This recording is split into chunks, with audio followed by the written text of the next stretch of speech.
TV serial Anupama का शनिवार का एपिसोड फुल ऑफ ड्रामा रहने वाला है। माही फिर एक बार राही की जिंदगी में जहर घोलने की कोशिश करेगी, लेकिन इस बार अनुपमा उसे ऐसी सजा देगी कि उसके होश पक्का हो जाएंगे।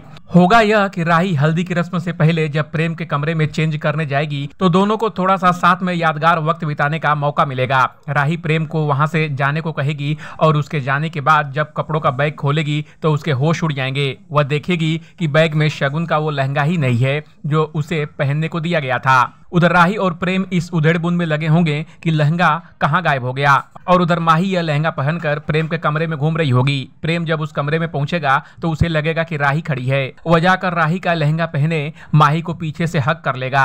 आंखें बंद किए हुए माही के साथ बिस्तर पर होगा।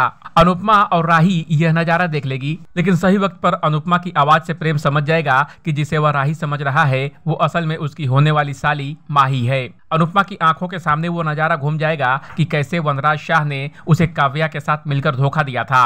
प्रेम और माही दोनों ही सफाई देने लगेंगे, जहां राही प्रेम को यह कहकर फौरन माफ कर देगी कि उसे उस पर पूरा भरोसा है। वहीं दूसरी तरफ अनुपमा माही को जमकर लताड़ेगी।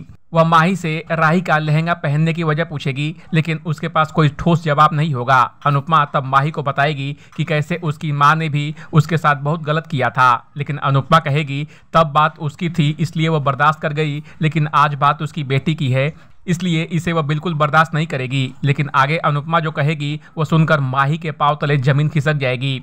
अनुपमा कहेगी कि वह माही को कृष्ण कुंज से निकाल फेंकेगी और उसे अपनी माँ काव्या के पास वापस जाना होगा। अनुपमा की बात सुनकर माही गिड़गिड़ाती नजर आएगी और कहेगी कि उसका और कोई नहीं है, सभी रिश्ते यही हैं। वह अनुपमा से बार बार माफी मांगेगी, लेकिन इस बार अनुपमा के जहन में जानकी बेन की कही वो बात होगी कि माही को प्रेम और राही से थोड़ा दूर रखना।